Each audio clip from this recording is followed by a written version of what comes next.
Hello gorgeous people and welcome back to my channel. Today we are going to be talking about how to make a successful mindset in order to help you achieve your goals and live that life that you've always wanted. So before we jump into the tips and tricks, I'm just going to talk about the different mindsets that you might have, and therefore you can identify which one it is and pick and choose your tips and tricks as you please. So I think it's fair to say that everyone I know and everyone you know is probably doing okay. Probably know a few people who are doing really well or a few people who are doing really badly, but generally everyone is doing okay. And this stems from the keystone habits that they have chosen. So keystone habits is kind of like your poison of choice. For me, it would be binge watching Netflix. For other people, it might be smoking. Other people, it might be binge eating. And there's lots of different things that we probably do nearly every single day. And they are huge factors when it comes to how your life looks and your likelihood of achieving your goals. Now, the brilliant thing about keystone habits is that if you can pick a good keystone habit, it will become so second nature that it's a good thing you'll do every day without thinking. The other great thing about keystone habits is when you break a bad one, lots of positive things ripple out from that decision. So for example, if you decide to quit smoking, you're not just going to quit smoking. The likelihood of going to the gym will actually increase massively because you'll find it easier to do exercise and you'll find it easier to get out and about. So not only from quitting smoking will you no longer be smoking, but you'll probably be more active. If you're more active, you'll be fitter and healthier. If you're fitter and healthier, you'll probably have better body confidence, and from there on you might gain more personal confidence. From more personal confidence will come more success,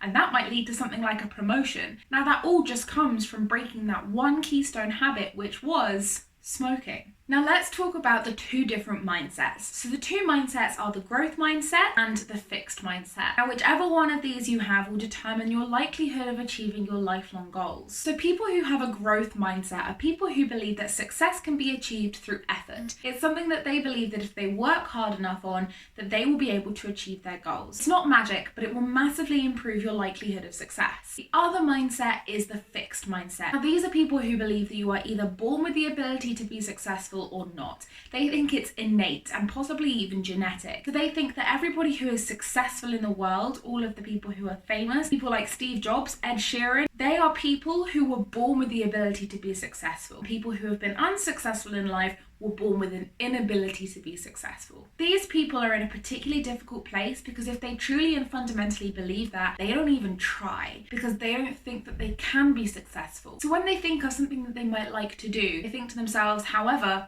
that means I'd have to be successful and I'm not born with that ability, so what's the point of even trying? So in this video, we're going to try and get everyone who's watching this who is a fixed mindset to switch over to a growth mindset, and everyone who has a growth mindset to give the tools and the tips and tricks that you need in order to reach whatever it is that you're trying to reach for. So first off, let's try and change you fixed mindset people over to the growth mindset. So the two things that hold back people with the fixed mindset is fear and obstacle. Fear because they have no idea what it is going to entail in order to get to their goal. They don't know the hard work they're going to have to put in. They don't have a step-by-step guide, and there's no manual because life doesn't work that way. And the second thing is obstacles. They have no idea the things they might have to give up, the things they might have to jump over, the sacrifices they're going to have to make, the hours they're going to have to put in. No one is putting that information in front of them at the beginning. They're not signing a contract and agreeing to it all. They're committing to something that is unknown. They don't know what they're going for, and they don't believe that they were born with the ability to success, so they think they're going to have to work much harder than everybody else who's achieved it before them. So to you, my lovely people, all I would say is that you need to have some confidence in yourself. Every person on this planet, I truly believe, is capable of achieving incredible things. We are all individual, we are all amazing, and if you care for yourself to start with, if you look inwards, get to know yourself, I'll link a video up there that you can jump on over if you want to. There's the Valentine's Day video that you can look at in terms of self-love. There's the soul-searching video that you can look at in terms of finding out what brings you joy, and from there on out, hopefully you will get enough confidence and enough self-belief to truly believe that you can succeed anything you want to. And now let's move on to my growth mindset viewers. The growth mindset viewers, who I'm hoping is now everyone watching this video, because even if you're a fixed mindset person,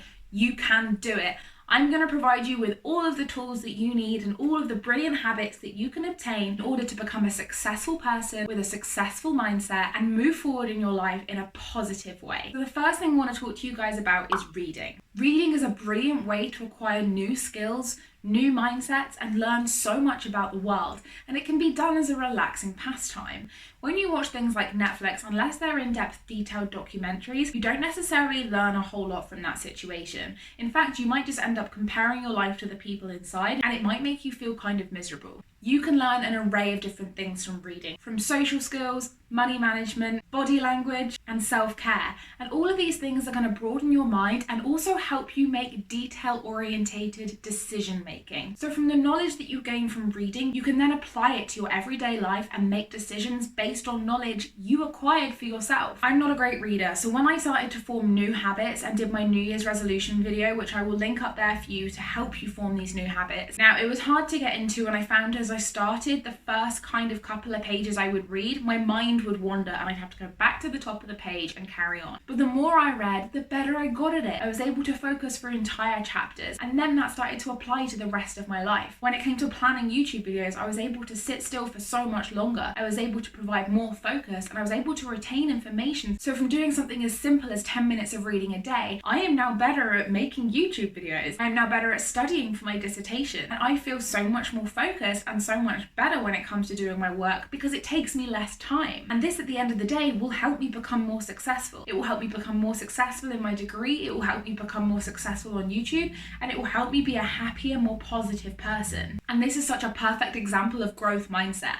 By growing my ability to concentrate, I grew my life and succeeded in goals. The second thing you need to add to your life is meditation. This will strengthen your mind in ways you have no idea. It is incredible, it helps you focus, and also it's basically like weightlifting for the brain, but it's unbelievably relaxing. It gives you more control of your emotions, it gives you better control of your impulses, and it also helps you make better decisions. So overall, it's going to help you have a better life and more successful life and make more controlled decisions based off all of that broadened information that you've taken in from reading. The next thing I want to talk about is fitness. Now, I talked in my positivity video about how you shouldn't eat to make yourself happy. You should eat to fuel your body and give yourself nutrition. And this is 100% true, but also fitness links quite nicely in because it makes you think more about what you're eating. It makes you more mindful. So a study found that people who spent half an hour on a treadmill a day, even if they were told to not alter the way they were eating, they ate healthier because they knew that with every calorie they ate, they were undoing the hard work that they put in at the gym, and therefore the overall results wouldn't be as good. Now, you can apply this to your everyday life. If you put more work into something, you care more about the outcome. So if you're going to put the time and energy into going to the gym, then you're going to end up eating healthier. You're going to end up having a better lifestyle because you're going to have better focus, better sleep, and you also might lose some weight if that's what your plan was to do. If your goal is to lose weight, you need to think about it as a bigger picture. You shouldn't just be eating healthy to lose weight and exercising to lose weight. You should be exercising to make your mind happier, to make your soul happier,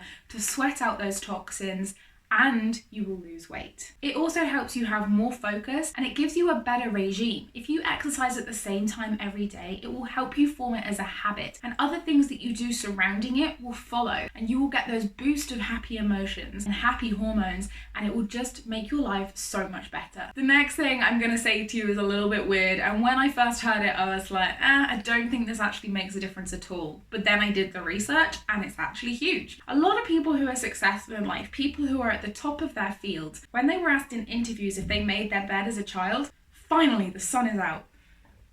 I've been waiting for the clouds to clear for a while.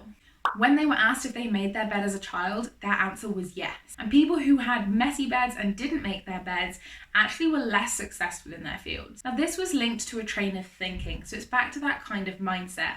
So I remember being told as a child to make my bed, and I never understood it because I said, what's the point? I'm just going to get back into it at the end of the day. But you have to think about it in a different light. In a way, it's a type of self-care. You're looking after somewhere where you spend many hours every single day, and you need to make it a place that's nice for you to get back into. Doing something that's more pleasing to come back to will probably help you sleep better. And it's unbelievable the massive link that they found between people who made their beds and people who were successful in their fields. And the next thing I want to talk to you about is to hydrate. Now, I know that I talk about this quite a lot, but hydration improves your metabolism, it improves your focus, it improves your skin, it reduces the effects of aging, it gives you more energy, And it's a really good way to pause for a few seconds and stop what you're doing. It gives you regular breaks. If you have a water bottle on your desk and you drink from it about 5 times an hour, every time you do that, you're taking a step back from your work, you're clearing your mind, and then you're carrying on. And that is so important in terms of success. You can't just buckle down and work until you get it done.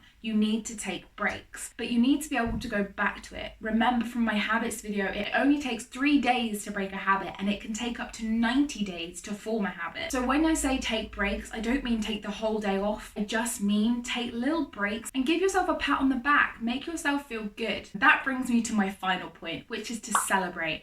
Every time you do something that helps you get closer to your goal, I want you to run around like a headless chicken and celebrate. I want you to smile. I want you to laugh. I want you to throw your hands up into the air. And that will give you this massive rush of happy endorphins. And when that happens, you're going to associate that good thing that's going to help you get to your goal with happy hormones. And when you're happy doing something, your likelihood of repeating that action skyrockets. Make sure that you take time to celebrate, pat yourself on the back and say, good job me, I did it. I'm going to get to this goal. Because this mindset is going to help you achieve anything you want to in your life. Thank you so much for tuning in with me. If you like this video, please give it a thumbs up, and if you have any other comments, make sure to drop them in the comment section below. Please make sure to subscribe right there. It means so much to me when I see that number going up. It literally makes me feel so good, and it really does help me out. If you do want to message me, you can jump on over to Instagram at Scribbles by Alicia. I'm happy to answer any questions or give you any advice and help in any way that I can. And thank you so much for tuning in with me, and I will see you next week.